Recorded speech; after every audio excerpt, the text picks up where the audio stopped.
Every single company out there, from the biggest tech giant you can think of to the tiny coffee shop on the corner, is facing a storm.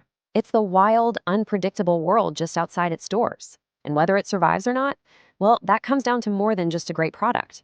It depends on the shelter they build inside. And that shelter is their culture. So, how do the best companies build a stormproof culture? Let's get into it. It's a classic quote, right? And look, Charles Darwin obviously wasn't talking about Fortune 500 companies, but he might as well have been. In the business world, just like in nature, it's not the biggest or the richest that are guaranteed to win. It's the ones who can adapt.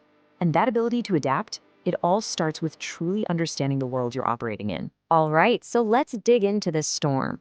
In the business world, we call it the external environment. And it's basically everything happening outside of a company's control that could possibly affect it. And I mean absolutely everything. Just think about all the things a manager has to worry about. New competitors popping up out of nowhere, game-changing technology that could make your product obsolete, the economy taking a nosedive, social trends shifting on a dime. It's the swirling vortex of forces that creates so much uncertainty. It's no wonder trying to lead a company can feel like pure chaos. Now, this storm isn't just one giant, messy thing. We can actually break it down into two layers. Think of that outer ring as the general environment. This is the big picture stuff: technology, the economy, society, things that kind of impact everybody. But that inner circle, the task environment, oh, that's a company's immediate neighborhood. That's the stuff they have to deal with day in, day out. So, what do the really smart companies do? They don't just stand there and get soaked by the storm. Nope. They become expert meteorologists. They are constantly mapping that environment, trying to understand every single force at play so they can figure out how to navigate through the chaos. So let's zoom in on that inner circle, the task environment. This is where the action is. This is all about the players a company deals with every single day: its customers, its direct competitors, its suppliers, and the people it's trying to hire. And all of them have a direct and powerful impact on performance. Let's make this real. Take Costco. Their entire strategy is shaped by their task environment. They have over 100 million members who expect, no, demand low prices. That's a huge pressure. Then they've got giants like Walmart and Amazon breathing down their neck, which means they have to be ridiculously efficient. And their approach to the labor market? Paying employees well isn't just a nice thing to do. It's a strategic weapon that creates a super loyal and productive workforce. See how it's all connected? And if you want a perfect picture of just how fast and uncertain this environment can be, just look at Netflix.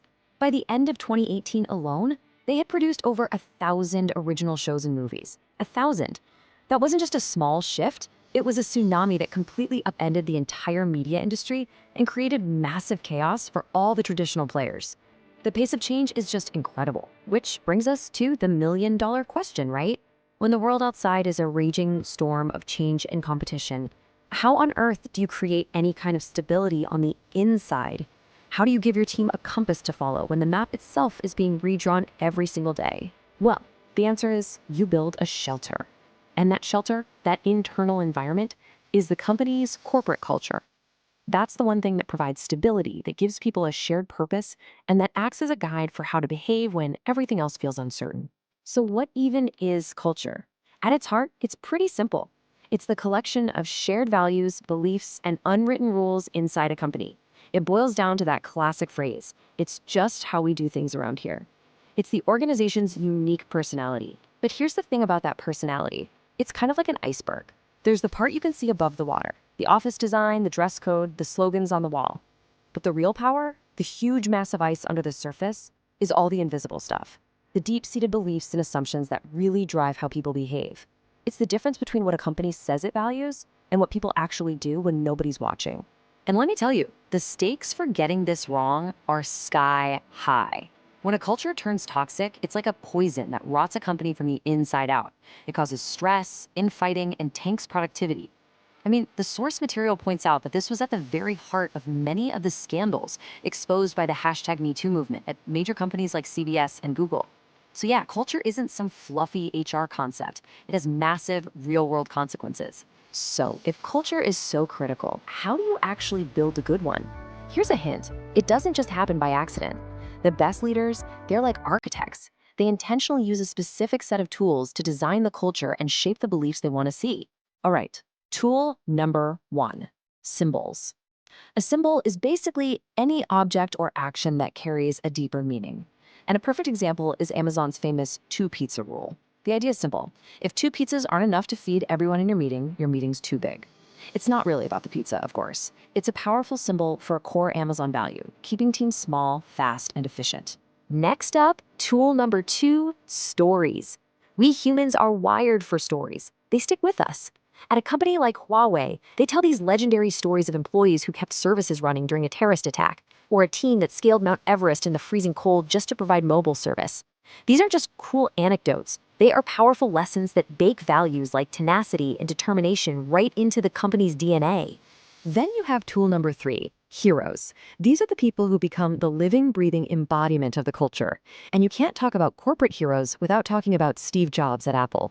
Even years after he's gone, his legacy, his story, it's still the ultimate role model for creativity, for taking huge risks, and for pushing boundaries. In many ways, he is the culture of Apple. And finally, tool number 4, slogans. A great slogan can distill a huge, complex idea into one simple, powerful phrase. The Ritz-Carlton's is a masterclass in this. We are ladies and gentlemen taking care of ladies and gentlemen. Wow. In one sentence, it tells everyone, employees and guests alike, everything they need to know about dignity, respect, and service. It's just brilliant. Okay, so you've got these tools to help you build a culture. But the goal isn't just to have a culture or even a nice culture. The goal is to build a high-performance culture. One where the company's values are the actual engine that drives incredible success. When you boil it all down, success really depends on two things: how much attention you pay to your values and how much attention you pay to business performance. You can't just have one. If you focus only on values but the business fails, well, you're a really nice company that goes bankrupt. And if you chase results at any cost and ignore values, that's how you get a toxic mess. The real magic happens when you nail both. That right there, that's the sweet spot. A high-performance culture is born when a company demands excellence in both its values and its business results. So if you're a leader, how do you actually do this? It really comes down to a simple two-step process. First, you have to create and communicate a vision for the culture that is so clear and compelling that people can actually believe in it.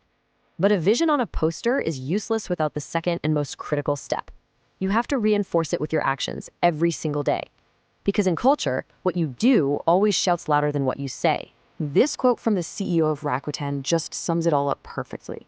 Culture is not a happy accident. It's not something that just sort of happens. It is a fundamental, critical piece of success that you have to intentionally design, build, and protect. It's the shelter that allows a great company to not just survive the storm, but to actually thrive in it. And that brings me to a final thought for you. Take a second and think about your own workplace. What are the real, unwritten rules? What are the symbols that matter? The stories that get told over and over? Who are the heroes? Because whatever your answers are to those questions, that right there is your culture.